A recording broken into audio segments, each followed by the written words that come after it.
Red Sox fans have longed to hear it. The Boston Red Sox are world champions.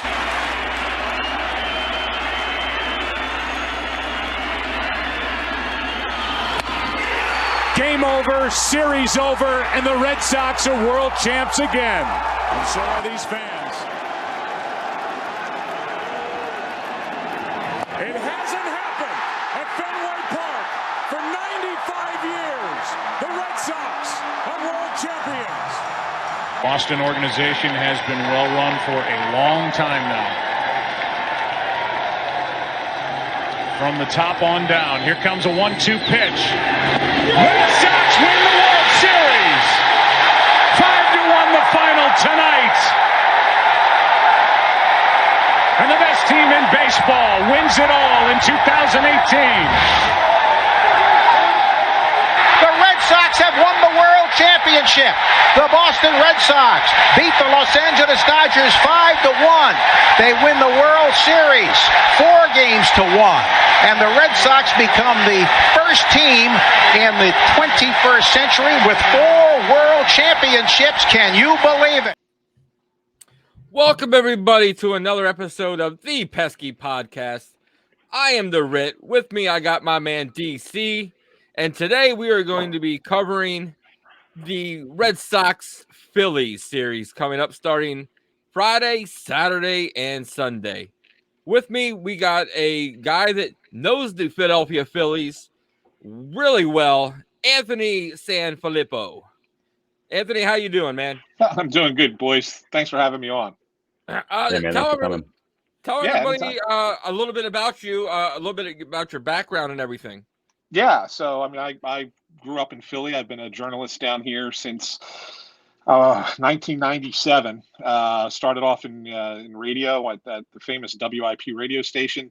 Then went to work for the newspapers, covering all the sports, but really made my bones, believe it or not, covering hockey for a lot of years. I was a Flyers beat writer. I've been with CrossingBroad.com. Very popular sports blog in Philly since 2017, and I do Flyers and Phillies for them. Had an opportunity to be a Phillies beat writer back in 2000, going into the 2008 season, and when I was at the newspaper, I turned it down. Something I always wanted to do. It was a dream job, and I turned it down because my kids were still young, and as you guys know, being on a baseball beat is really, really intense, right? So I said, yeah, 5 years from now, maybe I could say yes, but right now I got to say no. Of course, that was the year the Phillies went out and won the World Series. So I missed my boat, but then was able to kind of jump into it last year, which was a lot of fun, and got to go and be there with them through the World Series. Granted, they didn't win, but it was a heck of a ride, and so looking forward to being back with them again this year. I was down in spring training with them. I've covered almost every home game so far. I was up at Yankee Stadium, so I'm around the team pretty regularly, and I'll be down there for the series this weekend against the Sox. Oh man, it's funny because we're from Pennsylvania, DC and I are. So man, I can tell you don't have the accents. Yeah. Oh, no. Dead giveaway. So yeah, we're in Bloomsbury. I don't know if you ever heard of it, but yeah, of course, I know Bloomsburg well, sure. Yep. So, I don't know if I should have said that live on air, but whatever. It's all good. Small town. Yeah. But, okay, Friday night, we're going to go over the pitching matchups first. Friday night, we're throwing out Chris Sale. You guys are throwing out your ace, Zach Wheeler. Saturday, we got Corey Kluber going on the mound. You guys got Falter. And then Sunday afternoon game, we're throwing out Tanner Houck, and you got Walker. So let's start off with the starting pitching matchup. It's kind of self-explanatory, but tell everybody what they can look for with Zach Wheeler. Well, yeah, he is the top of the rotation for the Phillies. Got off to a little bit of a slow start this year. That's not unusual. He's never really been a fast starter. If you go back through his career, last year he had an injury issue, so he was even delayed a little bit more. There was a little bit of a concern with him and Aaron Nola, who pitched yesterday in Los Angeles in the last game of that series. There was a little bit of concern with those guys because they're a little bit more deliberate and they like to slow the game down a little bit, that they would struggle a little bit with the pitch clock early in the season, and they both did. They both seem to right the ship a little bit in the last couple of starts. Last few starts have been better, especially for Wheeler. His last start was against the Astros, and didn't give up a run in the time that he was in the game. So Zach's pitching up to his snuff at this point. So it's going to be a tough draw for the Red Sox. But I will say this: the Phillies this year have struggled against left-handed pitchers.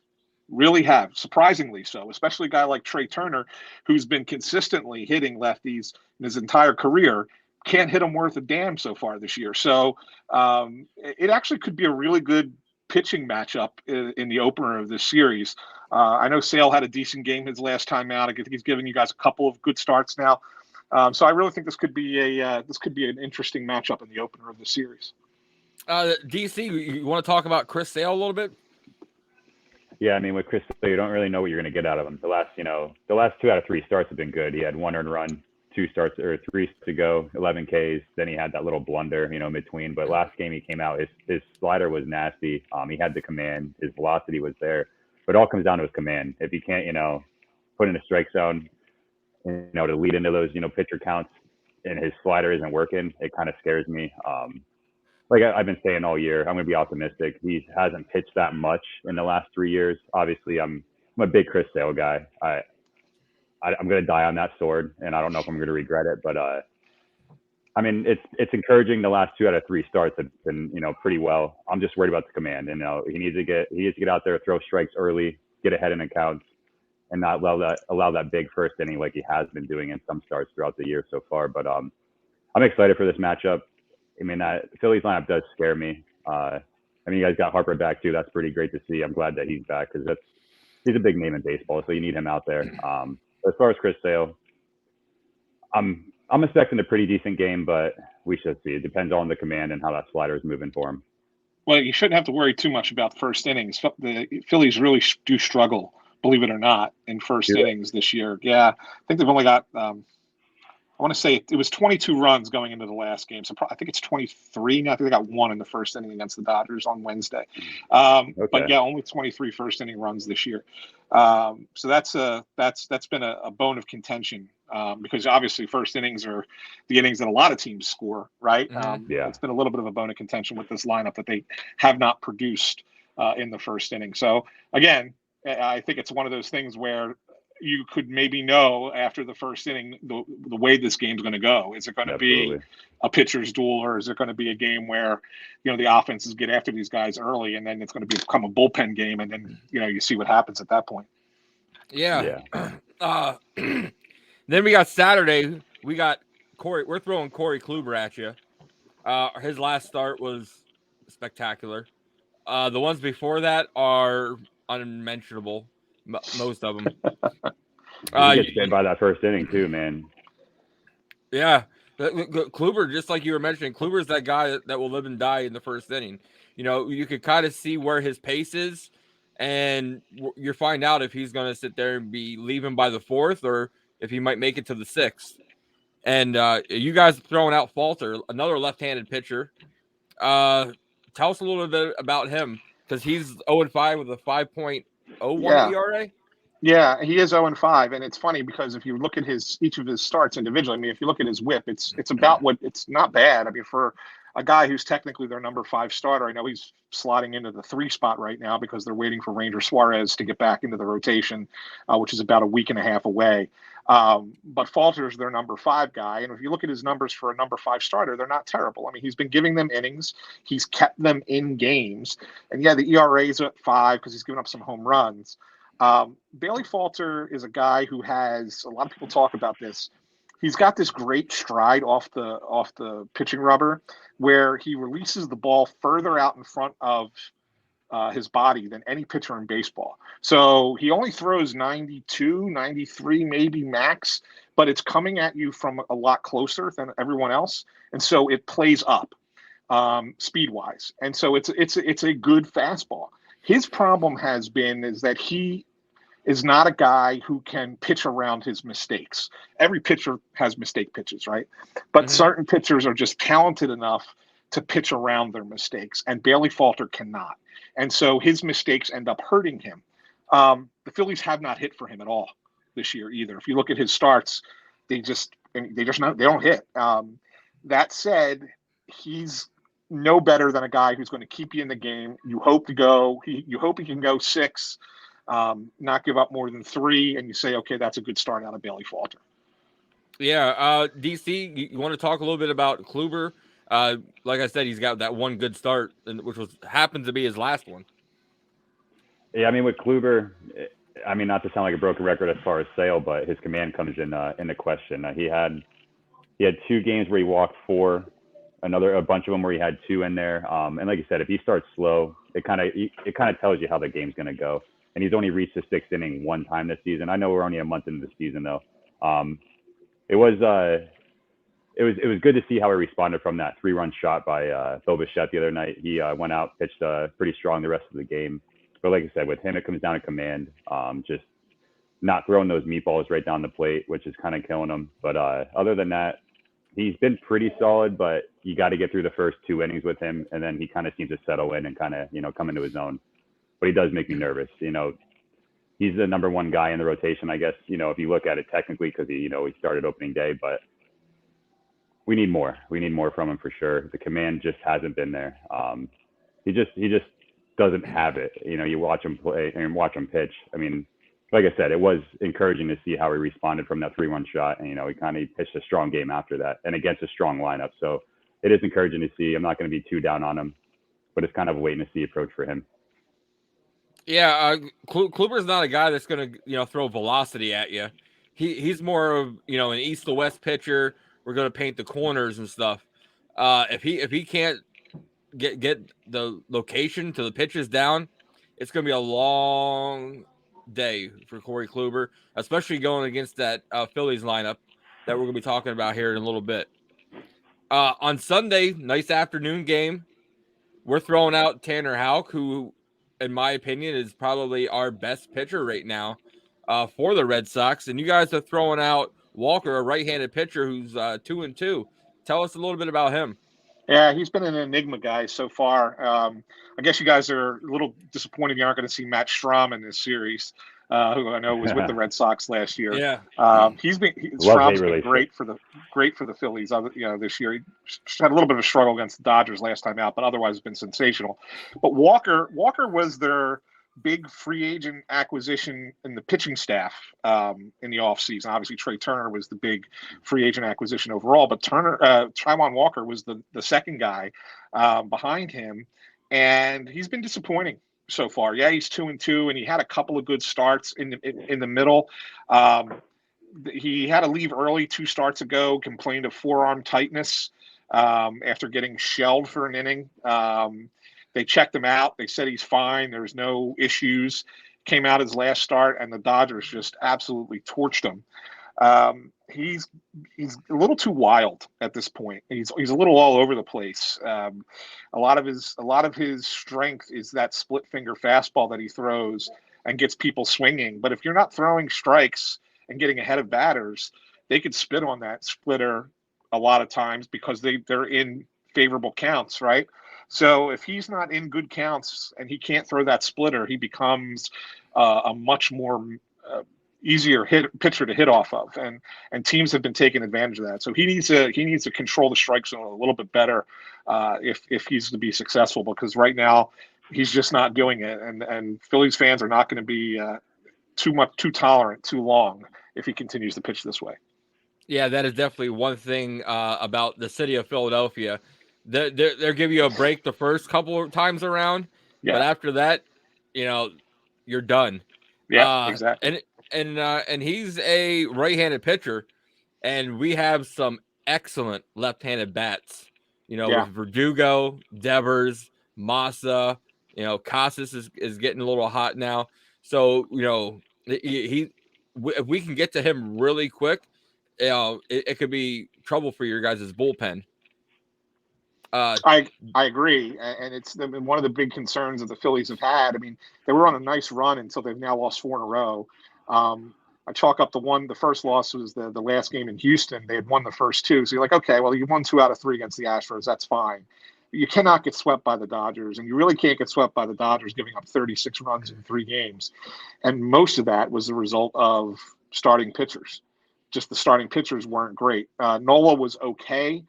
But just okay. Strom had his first not good game, and Walker was awful. So the starting pitchers need to go longer because the bullpen's good, but you can't tax the bullpen. You can't have them throwing too many innings. So they're going to need these starters to go out there and give them 6 or 7 innings in these games. Otherwise, you're right. The Red Sox have a lineup that can really take advantage of it. Yeah. Well, we found out the past 2 seasons what happens when Alex Cora works the bullpen way too much, because then you're gonna expect dead arms out there. So we got Tanner Houck going DC. So how's Tanner Houck been looking so far this season? He's been looking good. Like you said, he's been probably our best pitcher.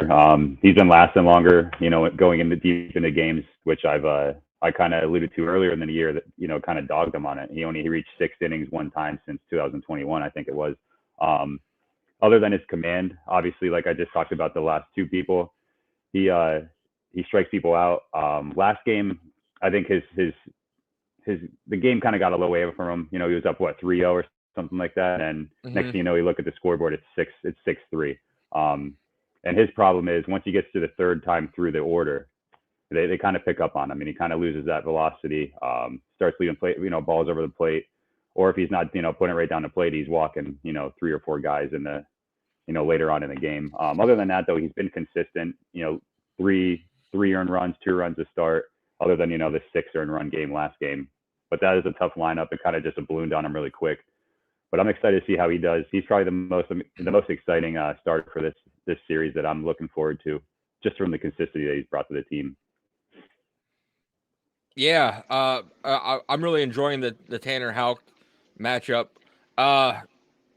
Looking at the matchups overall, it seems like the first game could be the very competitive back and forth one on paper. Sale, Wheeler. Game 2 could go either way, whichever pitcher decides to show up. Game 3, I think the Red Sox definitely have the pitching matchup favor on that one. So let's go to the lineup a little bit. Let's compare Red Sox and the Phillies lineup. Phillies have went and added a couple more pieces. They got a guy on their team that I really wish the Red Sox would have considered keeping for a couple seasons, Kyle Schwarber. So, and he's been doing really well for you guys. You guys have no complaints about him. But Anthony, tell us a little bit about your revamped lineup, especially in spring training, or was it early in the season? Your first baseman went down. Yeah, it was right at the end of spring training. Rhys Hoskins had blew out his knee on a very routine ground ball at spring training. So that kind of changed the dynamic a little bit. The backup first baseman, Derek Hall, he broke his thumb right at the beginning of the season in New York. And when he was, I apologize, guys, I'm out of the theater. We're doing this, and a lot of people walking into the room as this is happening. I think it's intermission, so I apologize for any background stuff. But yeah, Derek Hall, the backup first baseman, he was sliding into second base at Yankee Stadium, hit a ball down. They have that short porch there. Hit a ball down into the right field corner and try to beat it out. The second base got thrown out, but when he slid into the bag, he broke his thumb. So he had to get surgery. So then they shifted Alec Boehm from third base to first base. And Edmundo Sosa, who's like their utility guy, he's been kind of thrust into an everyday role at third base. Problem is he's a natural shortstop. So you now have a guy who's a shortstop playing third base, and he's not as good at third base as he is at short. And you have Boehm playing first, and Boehm's not a first baseman. He's a third baseman. So defense is really an issue with this team right now. The good news is Harper did come back in Los Angeles. His second game back was on Wednesday. He reached base all 5 times that he got to the plate. He was 3 for 3 with 2 walks. So that's a good addition to the lineup. I'm a little perplexed by how manager Rob Thompson has pieced the lineup together. Not necessarily that he's using the wrong players. He's got the right players in the lineup. It's just that they're not, in my mind, in the right spots. You talked about Schwarber. Schwarber obviously being a big power hitter. He's leading them off. And so far this year, Schwarber is batting, I think it's like 186 or something ridiculously low like that. And yes, he does walk.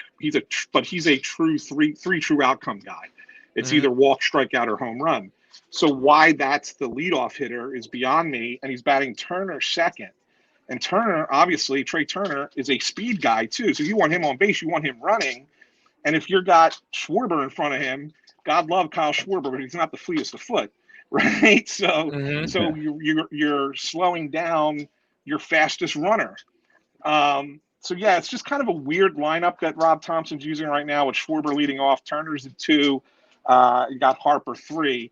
And then the guy that I think is probably worth talking about the most at this point is Nick Castellanos. Castellanos had a terrible year last year. A lot of people thought that he was a $100 million bust. He worked with hitting coach Kevin Long in the offseason, like really hard and changed his approach at the plate. And he's been their best hitter, best player all around so far this season. He's batting cleanup. He's hitting over 300. He's got 4 homers. I think he's second in the league in doubles, second on the team in RBI. He's walking a hell of a lot more than he's ever walked in his life. Really been a consistently good player. And then there's other guys down the lineup who've been successful and helped out this year. Brandon Marsh has had a good start. Bryson Stott had that hitting streak to start the season, although he's cooled off, and so has Bohm. So there's guys in the lineup. It's a good lineup. It's a lengthy lineup, but it's also not a lineup that is consistent when it comes to productive outs or moving runners or hitting with runners in scoring position. That's where they really struggle. And I think if you can avoid the long ball against the Phillies, then you have a much better chance of staying in the game. If you're talking about guys like Kluber throwing meatballs, right? Yep. You're in trouble coming into Citizens Bank Park because it's a ballpark that you can get a lot of home runs. So it's really about control. Again, for your pitchers, it's about controlling the strike zone against the Phillies. If you can, they're not going to manufacture a lot of runs. A lot of their runs come from big hits. So that's their weakness, but their strength is a very good strength, and that's power. Yeah, the Red Sox recently were on one heck of a hot streak. Just watching a little bit of the season or the series finale against Toronto, and they're playing baseball the way it's been taught. Get a hit, move the guy over. If a monumental moment, home run hit, happens, it happens. Verdugo, our leadoff guy, is completely opposite of yours. It does surprise me a little bit with Trey Turner being second. Like, he is what you quote unquote a blueprint of a leadoff guy. The speed, the stolen bases, the on base percentage. A lot of people questioned Verdugo coming in this season. My co-host was one of them, and I am so glad that he's finally on board of the Verdugo train, and he's the king of clutch. He's had 4 walk-offs so far, 5 walk-offs this season so far. I think it was 4. I could be wrong though. Yeah, and he's just been monumental at key points. Man, it's the lineup is getting hot, and going into Philly, it's something right now that the Phillies fans are not going to want to see. DC, you want to run down our lineup a little bit? Yeah, I mean, right now it's kind of tough to pinpoint one person that's doing the most damage, because the whole lineup's hitting, aside from maybe 2 or 3 people. I mean, you look at the box score tonight. We have 4 people in the lineup that have 3 hits: Yoshida, Devers, Turner, Duran. Duran's been hitting lights out since he came up, and me personally, I've been very, very, very hard on Duran. Honestly, probably harder on Duran than I was on Verdugo, and I'm pleasantly eating crow on both of them. I don't think Duran can consistently hit 400 the whole year, obviously, but he made some adjustments in the minors. I know Cora told him to, keep his hands the same, but, keep working on that adjustment at the plate, or the approach at the plate, sorry. Yoshida, 14, game hit streak. He extended today with 3 hits. He's been lights out, Actually, I give my one friend, I'm going to give him a little shout out. My one buddy from home, this will be really quick. He makes fun of me because I took Yoshida in my draft very early for fantasy. And it was a day that he said, man, Yoshida is trash. And from that day on, he's had a hit ever since. So I got to give a shout out to Colin for that. But Justin Turner's been hitting. I know people on Twitter are kind of down on him, but he's doing exactly what he needs to do. He's not going to hit you 300, 310 anymore, but he'll hit you 270, give you a little bit of power. He comes up with decent hits.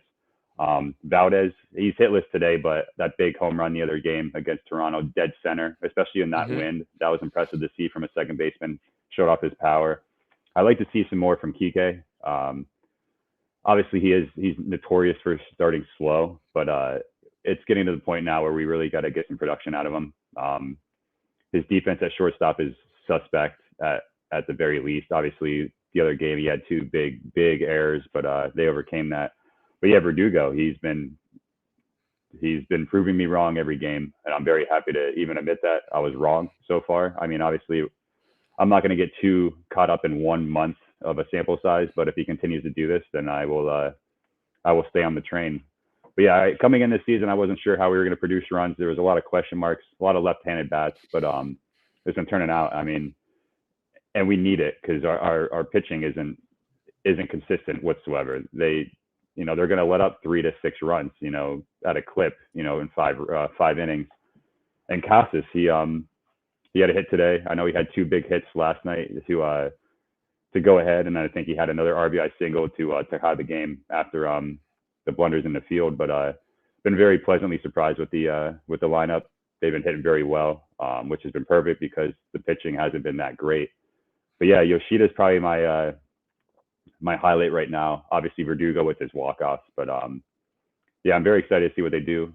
I think as Anthony said, Simmons Bank Park is definitely a hitter's park, so we could see some high-scoring games, and I'm pretty stoked for that.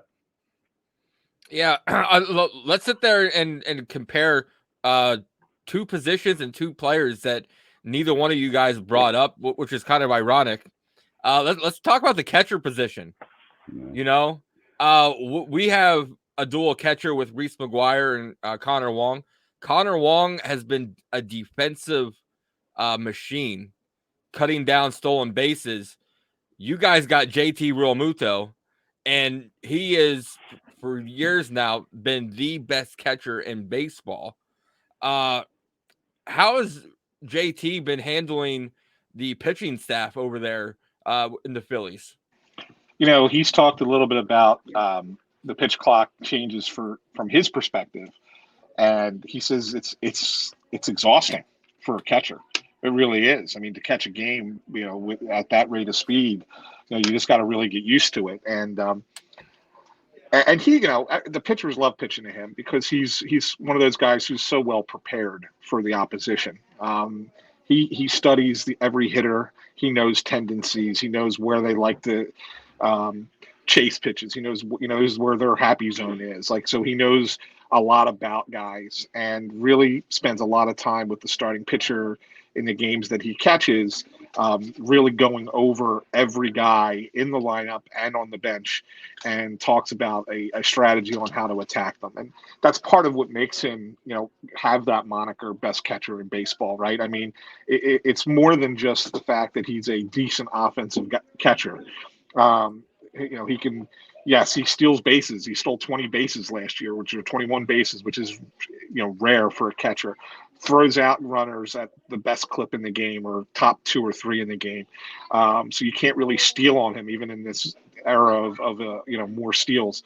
And he does a real nice job with the pitching staff. So, yeah, I mean, the Phillies are I guess, I don't mention him because you just you get used to having that. every day, right? I mean, Yeah. he's nothing flashy. He's not going to go out there and be an MVP type candidate, right?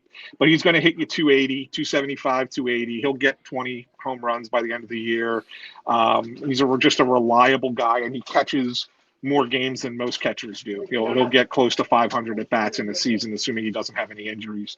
And just, he's just reliable. And because of that, he doesn't really come into the equation sometimes. But yeah, he is a very key piece to the Phillies whole lineup and pitching staff as well. Yeah, he's one of my favorite players. Sorry. Yeah, no, fine. JT's is one of the last of the few catchers that, like you said, can catch most of the games. Like, we split ours. A lot of teams will split the catcher duties. But then you got JT, you got Adam Rushman, you got Sean Murphy. Those guys are the catchers for their teams, and like JT, like you said, but he has the respect of the pitching staff to be able to call out a game, to be able to defensively throw out, people, especially with it being more of a runner's game now. So, and the interesting thing is that, he used to be a guy who would just fire. He's got a great arm, right? Just fired straight down to second base. mm-hmm. What he's done this year is he's switched that up. His throws, and you guys will see this weekend if there are Red Sox trying to steal on him. He's one hopping everything now, and he finds that that's actually going to get the ball there a little bit quicker, with the fact that guys are getting a quicker head start. Mm-hmm. So he's forcing. I mean, Turner and Bryson Stott, the second baseman, have to really work on catching the ball on a hop and not catching it in the air and just tagging. But they find that the ball gets there just a hair faster doing that, and so they're willing to gamble on the shortstop and second baseman catching it on the hop as opposed to in the air. So that's something that the Phillies are doing. I watch a lot of games from around the league. I've seen a couple of catchers do it, but for the most part, it seems like it's a thing that started here. I wonder if it becomes something that's trendy and catches on. Well, yeah, because if you try to one hop it over to him, it's more leading the second baseman, the shortstop, to where you might be able to get the tag on a little bit quicker. So, if it works, keep doing it. Absolutely. Yeah, I think that's JT's approach. And of course, with him being who he is, I think a lot of people are going to try and copy him to try and see if they can be, somewhat as effective as he has been. Yeah. Let's switch it over to the bullpen. I know at the beginning of the season, a lot of Red Sox fans were saying that the bullpen was the key part that the Red Sox focused on in the offseason. We went out and got ourselves a closer. We got ourselves a great setup man. We just had to find a couple pieces in there to kind of rebuild our entire bullpen. Besides, we have Ort and Brazier in there, but we don't have Ort anymore, but we still have Brazier, so you guys still have a chance. But talk a little bit about the Phillies bullpen. If you want to go front to back to front, go ahead. Sure. Yeah. So the Phillies bullpen's been kind of an interesting roller coaster ride this year. It started off awful. First 2 weeks of the season, with the exception of Jose Alvarado, who lights out. Yeah, has been unbelievable. I mean, just absolutely unbelievable. Hasn't walked anybody yet this year. I mean, just think about that and the number of strikeouts that he has. With the exception of Alvarado, they were terrible the first 2 weeks of this. Not one guy was good in the bullpen. And actually, Andrew Bellotti got off to a good start, but they were using him so much that he got hurt, and so he's out now, right? So that's the thing, is the bullpen was terrible. Then they had a game where they got blown out by the Reds, and I think it was April 14th, 13th, 14th, something like that. From that point through the Astros series at the end of April, they were untouchable, and everybody was on. Their bullpen ERA was 0.5. The WHIP was was remarkably low. They were striking out. Their strikeout to walk ratio was 4-1. I mean, I think it was 40 strikeouts to 4 walks. It was that dominant for 2 weeks. When they got to LA and things started everybody was bad in LA. Even Alvarado was credited with 2 earned runs, although it was if you go back and watch the play that those 2 runs scored, it was a line drive right at Edmundo Sosa, and he flat out missed it. And should have been an error. Official score gave it a hit, which was remarkable to everybody who was watching the game. But with the exception of Alvarado, they struggled again. And a guy like Craig Kimbrell, who I know you guys know pretty well, Kimbrell started off terrible. Then he fixed it. And for like 7 or 8 games, he was sensational. And his last 2 outings, he's been bad again. He gave up the grand slam, the walk-off grand slam to Max Muncy, ended the game at the Phillies blew a 5-0 lead against the Dodgers on Wednesday. So he's been hit or miss. Sir Anthony Dominguez, who was their closer last year, he's been okay at times, but at times he's not been okay. And so he's been kind of up and down. Gregory Soto is the guy that's kind of been, a little bit of the revelation. And he started off two of his first 3 outings were he imploded. He was terrible. Since then, he's been very, very good. So he's been like the second guy behind Alvarado, who's been very good in the pen. Connor Brogdon's been very good as a middle relief guy. You may see him, especially in a start where a pitcher gets pulled in the 5th. Brogdon's a guy who can go 2 innings, and he comes in and he's got a great changeup. And so, when you're used to seeing guys throwing, in the mid to upper 90s, and all of a sudden a bullpen guy comes in who can throw 95, but then that changeup falls off the table at like 84. That's a big difference, and you're way out in front. So he's been a solid piece for them in the bullpen. And then there's the other guys that are just kind of, innings eaters at this point. Andrew Vasquez, who's been okay, but he's usually coming into a game when they're either up by a lot or down by a lot.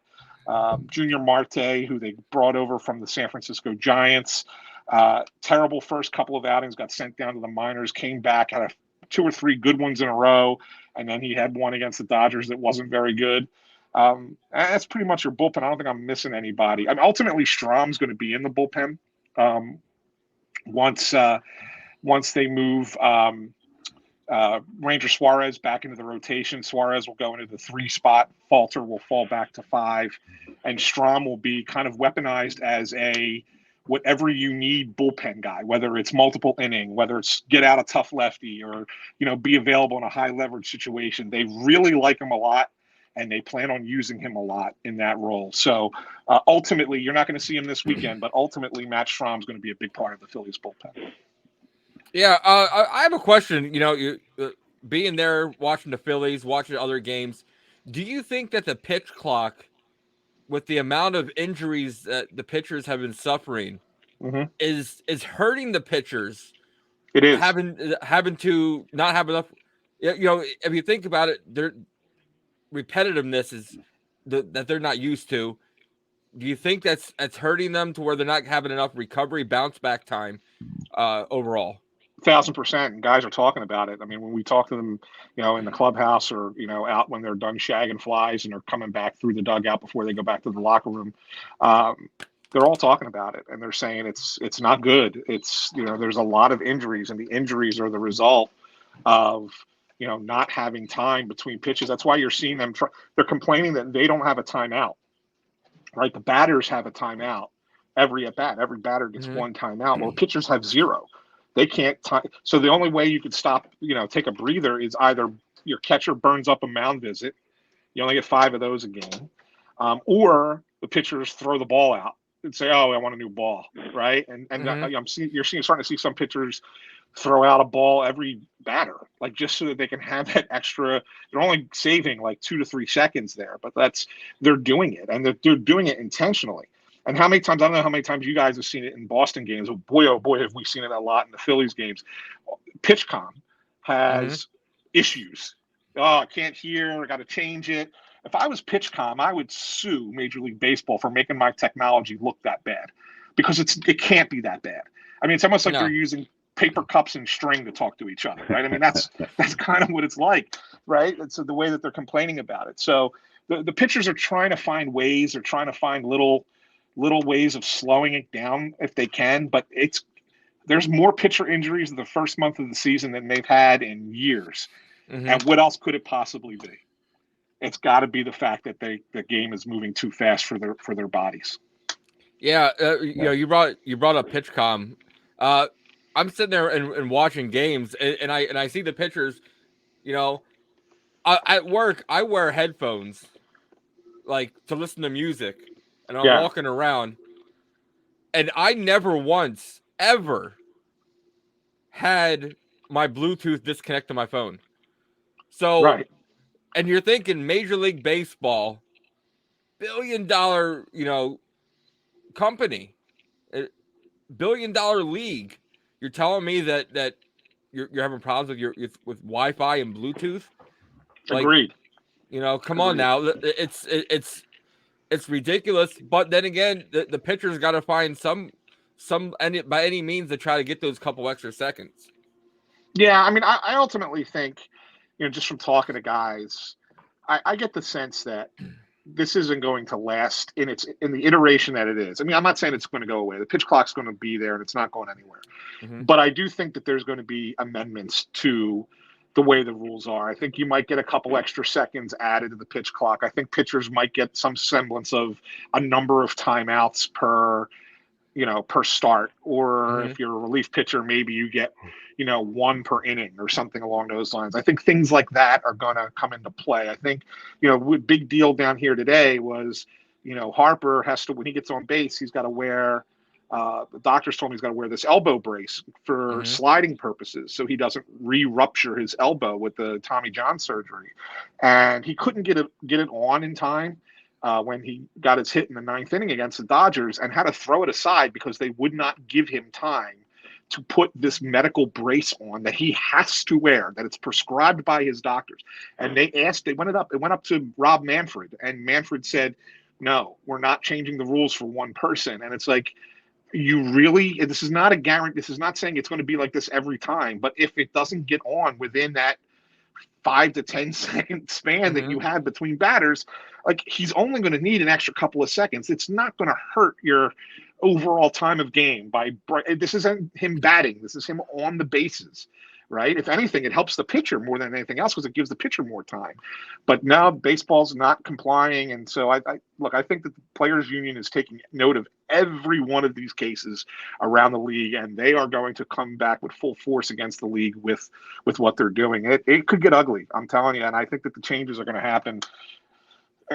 I wouldn't be surprised if there are changes for the playoffs. I think it's that possible, that much discontent in those clubhouses right now with it, that I think that there could be changes for the playoffs. But if not, at the very latest, the start of next season. Yeah, and you guys got probably the most vocal person this season with Matt Strom on your team. I loved him tweeting out, hey, don't worry, we're ending games quicker. In between innings is cut down. What was it? In between innings was like 7 seconds longer, so they can get one more advertiser or something like that. Yeah, and I'm like, I love this dude calling him out. Like, it's what somebody needs to do in Major League Baseball. Yeah, I mean, we had a game that ended in, I think it was 2 hours and 3 minutes before they went away in the last home series. And so there was a writer for, I guess it was for the Associated Press, who asked a couple of guys in the locker room what they thought about playing a game that quick. And none of them would say it was good, because they're all going to be on board with this. They're all going to be on board with this isn't good. And they're saying, well, it is what it is. 2 hours and 3 minutes. That's good. Great. That's awesome. But they're not, nobody's like, oh man, that's so cool. I can get to go home to my family earlier. Nobody's saying that, right? They don't like playing that fast. It's too fast for baseball. And they need to find a happy medium. And I think it's going to have to happen maybe by the playoffs. Yeah. If you think about it, like, I would love to see what the owners think about it, because if you, like you said, 2 hours and 3 minutes, you can't tell me that their revenue's not down. Absolutely. Absolutely. So they have to get on board with the players. You can't fight the players. you guys they're going to have to team up with the players to go up against Manfred.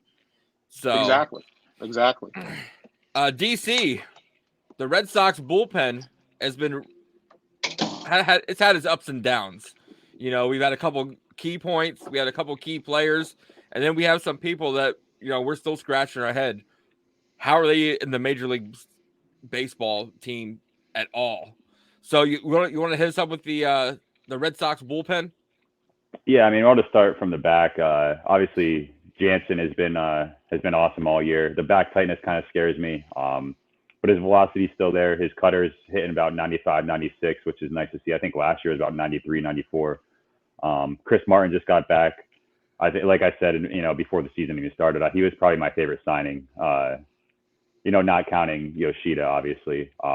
Then you have Winkowski. He's been lights out for us. Other than like 2 games, I think he allowed 1 run in each one. But he'll come in and give you 2 innings, or he'll come save a game for you, put 1 in for you. And Cutter Crawford, he's been a pleasant surprise. I know he's made some big starts for us last year. I think he had a start or 2 earlier this year, and then went back to the bullpen. He's been everything we asked for. The only 2 people that really scared me that you brought up was Brazier. He makes me nervous. I'm pretty sure he let up a run tonight. I could be wrong about that. I might have read that wrong, but he's guaranteed for at least a home run every other appearance. Caleb Ward, I was glad to see go back down. I'm interested to see if Tanner Houck ends up in the bullpen, which is crazy for me to say that after we just praised him as their best pitcher so far in the rotation. But Alex Cora did not commit to him past this start Sunday. So with James Paxton doing well in Worcester, I think he could be making a move back to the bullpen. And Whitlock got that good news that he's probably only going to miss 1 or 2 starts. So there's definitely going to be a numbers game there. I think Tanner Houck does eventually move to the bullpen, which, we talked on it on the last podcast with Joey Capone. If he's in the rotation at this point, I'd rather keep him there. I don't like the bouncing back between, having him do a couple starts, a handful for a month, and then you're putting him in the bullpen, for a month or 2, and then you're going to bring him back up if somebody gets hurt. To me, that's just going to add extra chance to it, to an injury, and it messes up the routine, stuff like that. And like, Anthony just, touched on with the pitch clock and all these injuries, that just adds another element to that. And it scares me because, I don't really like to mess with the pitcher's development. But as far as the bullpen in a whole, I've been very happy with it. I think we shorted up, compared to last year. You're going to have those 1 or 2 pieces that kind of scare you, bring your heart rate up when they're in. But I'm glad Ort's down there getting more work in AAA. But Brazier still kind of scares the hell out of me. But overall, I've been very, very happy. The back end is solid. Jansen, Wink, and if you throw Winkowski in there whenever, and Cutter, I'd even be comfortable with him coming in high leverage situations in like the 8th inning, even the 9th inning if we had to. Especially, you never know with Jansen with his irregular heartbeat, his back tightness he seems to have every year. But we're pretty decent there. I'm pretty happy overall with that. Brazier just needs to clean it up a little bit for me, but overall, very, very happy. I think we're going to need our bullpen a lot, especially Saturday's game with Kluber pitching. So hopefully Sale can, eat some innings tomorrow, save them for Saturday, because I think we're going to need them. Yeah, Brazier is one of the only guys I know that I can watch, and we can be up 5-0, and next thing you know, he gets pulled, and Jansen comes in for a save it situation. He has to get warmed up pretty quickly, man. There's been a couple of games where that's happened. So, Anthony, we do something a little different here. We like to sit there and you represent the Phillies, we represent the Red Sox. So, bottom of the 9th, you're pitching, or your team's pitching. Who's the one guy that you do not want to see in that batter's box? From the Red Sox? From the Red Sox. My opinion would be Devers. I think that he's got the most overall talent in that lineup. I know Verdugo's been your guy, clutch guy in the 9th inning, but if you're asking me who I think the best hitter in the Red Sox lineup is, to me it's Devers. I think he's a star. long term too. Like, I mean, I know he's already been one, but I mean, I think that like Mhm. this is a guy that's going to be good for another 6, 7, 8 years down the line. So that would be my guy. Okay, DC, same thing, but reverse the roles. What So Phillies guy? are we talking like, perfect world, they're healthy? Are we talking lineup right now? Lineup right now. Lineup right now? Man, that's tough. I would probably say Trey Turner. He's always, scared the hell out of me. I know Castellanos is having an amazing year. He'd be up there, but if I had to pick, that lineup is very potent when they're on. I'd say Trey Turner. He scares me, man. He's an amazing hitter. He has all the tools. He'll hit a home run for you, or he'll beat an infield single. But once he gets on, he could manufacture a run just like that. It all it takes is 2 pitches, steal second, steal third. Or like I said, he'll jack it out of the park for you. He scares me. He's a very, very dangerous hitter. And as we saw in the WBC, he comes up in the clutch. So, if he's in the 9th inning, you add a little extra to him. I would have to go Trey Turner. I'm a big fan of his. I'm gonna go with your other pick. I'm taking Castellanos because he's just on fire so far. He's very clutch for the Phillies. Harper, I was going through Twitter the other day, and it's surprising, like, and I forgot all about that incident with when Harper played for the Nationals with Papelbon, and Oh yeah.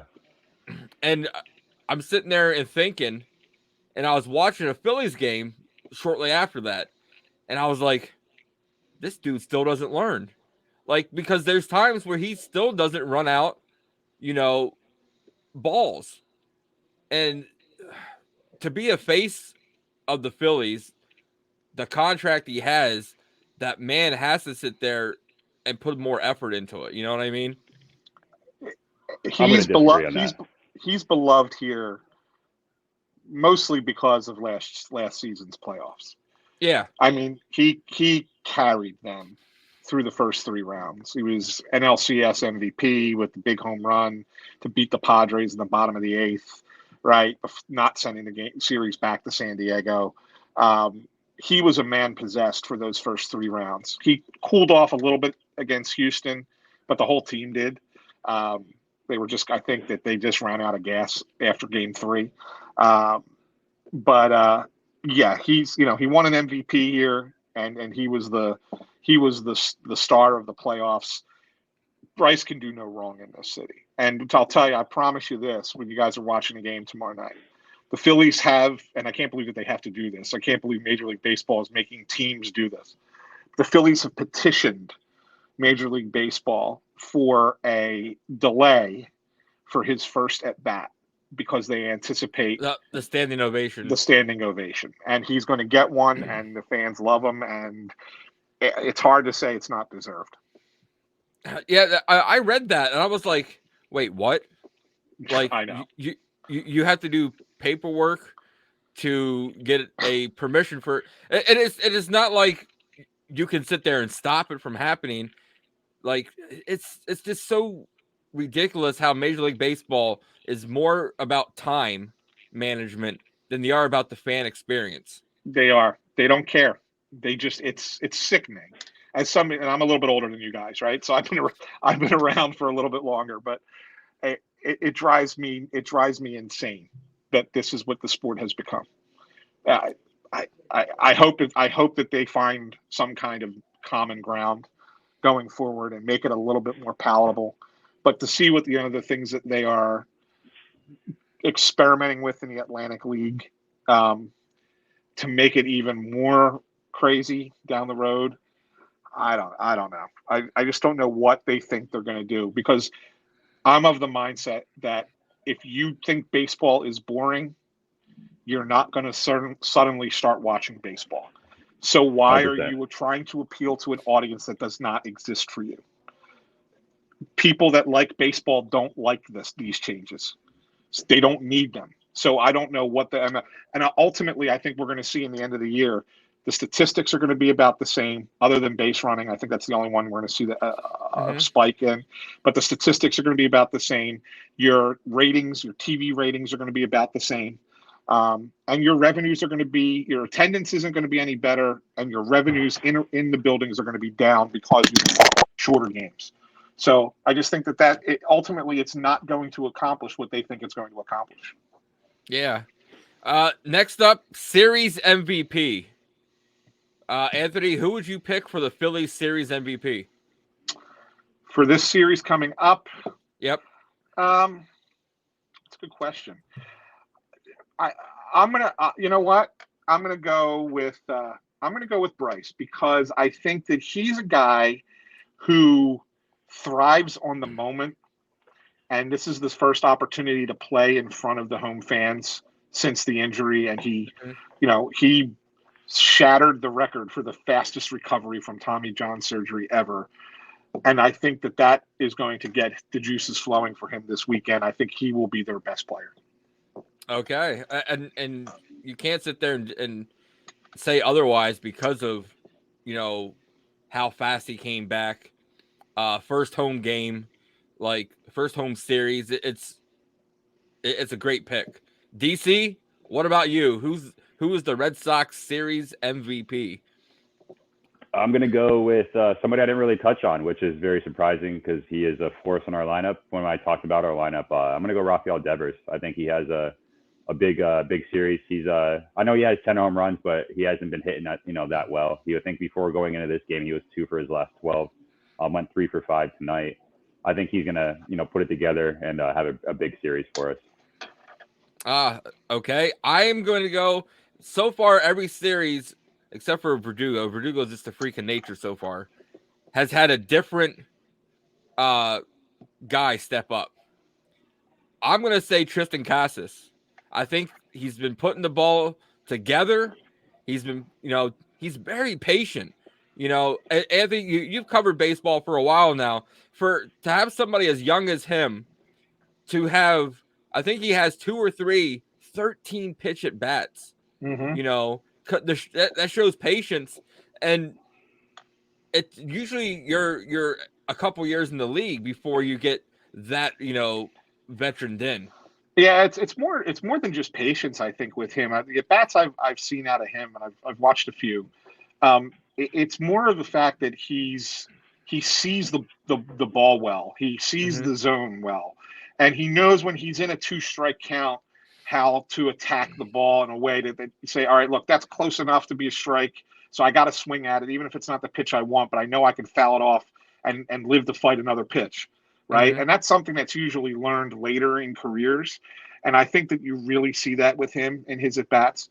The guy that we have that does that's young, that surprises everybody is Bryson Stott. I mean, Stott doesn't walk a lot, but if you look, he's among the league leaders in pitches faced when he bats. So it's the same thing. It's an advanced approach for a young player to have, and it's Boston should be excited with that, with Casas, and just as much as the Phillies are with Stott. Yeah. Last thing, series. What's the series outcome? Anthony, we'll start with you. I'm going to go with the Phillies 2 out of 3. I think Wheeler matches up better against Sale. And even though I'm not a huge Bailey Falter guy, I just think this lineup hits Corey Kluber. And so I think the Phillies take the first 2, but I think the Red Sox take the finale. So I'll take the Phillies 2 out of 3 in the series. Okay, DC?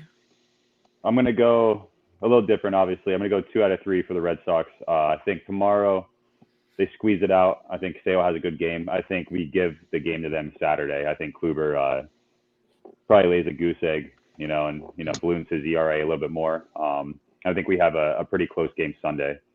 So I'm thinking 2 out of 3 for the Red Sox. The one other thing I'll throw in just to kind of for my argument on the Phillies is Phillies had day off today. Boston's playing, so Phillies bullpen completely rested. Boston's got to come in with, who knows? I didn't even look at the box score, so I don't know who pitched today. But you might have a guy or two that might not be available first day of the series, so that might swing things a little bit. No, that's a very, very good point. I'm gonna go and be optimistic. and I say the baseball gods are in our favor once more. I'm gonna say we sweep you. Wow. Ooh. Uh, Phillies lose 7 in a row. This city might burn down. Yeah. I just look. I think Sale is going to be really well. I think with Wheeler, I think our bats can get him out of the game. They just got Gosman out of the game, in the third. Yeah. Like he had 50 pitches in the second inning. I think the Red Sox can get Wheeler out of the game early and start pecking at your bullpen. And if we can do that in game 1, your bullpen will not be ready for game 2, and game 3 they're going to be shot. The only thing that scares me about this series is just how fired up that city's going to be. You got Bryce Harper coming back. That crowd's going to be electric tomorrow. And I was actually supposed to go to the Sunday game with my wife, but that turned out not to happen. But I'm kind of wishing I would have got tickets for this game tomorrow. Yeah, it's a tough place to play when the crowd's into it.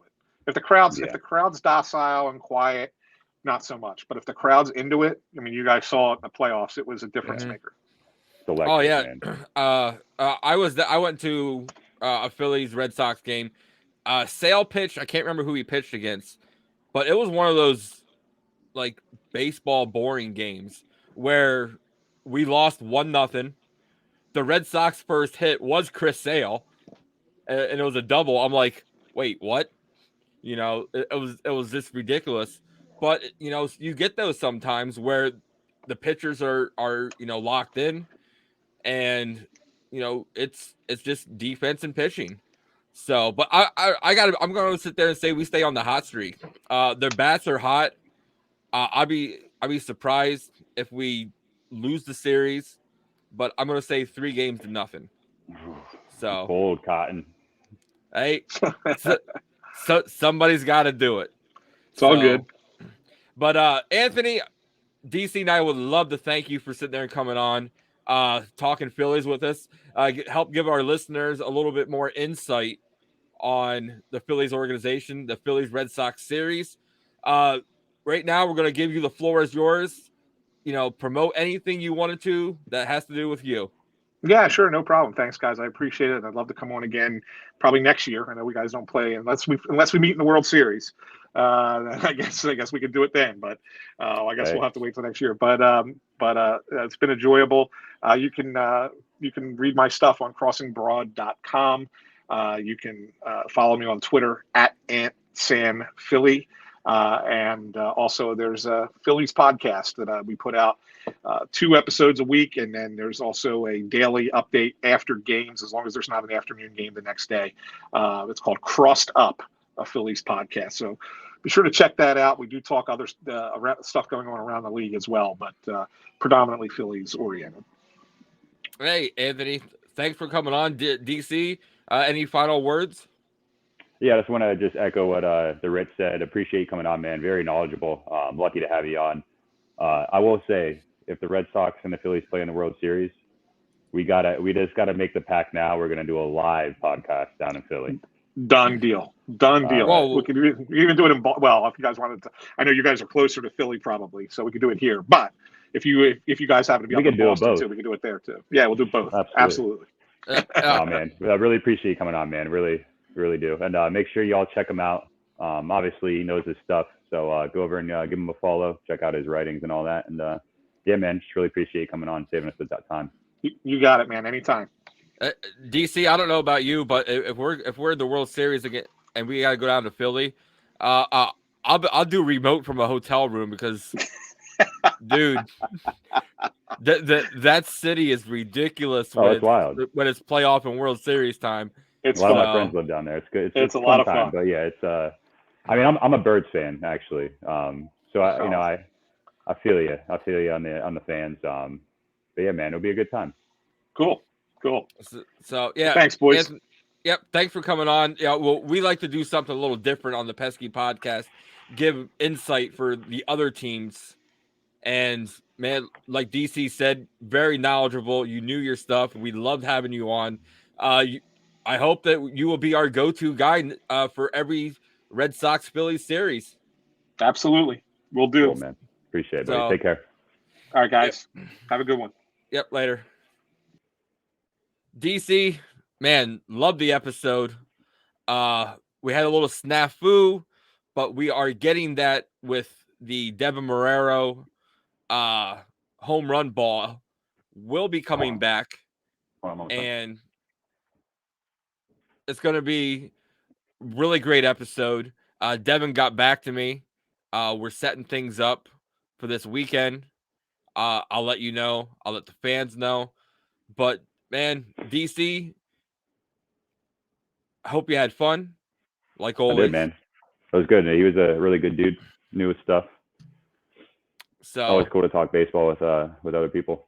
Yeah, because I enjoy it because then when I'm watching the game, it's like, oh, he brought up that guy. Okay, so I know a little bit more about him. So, but he is DC. I am the Ritt. Thanks for stopping by, listening to the Pesky Podcast. Make sure you head on over to YouTube. We're doing a contest right now. I'm giving away like 10 cards for a sub on our YouTube page. So hit on our Twitter, go to Linktree, follow us, and get yourself in the drawing for that 10 card lot. So, but guys, talk to you next time on the Pesky Podcast. Deuces.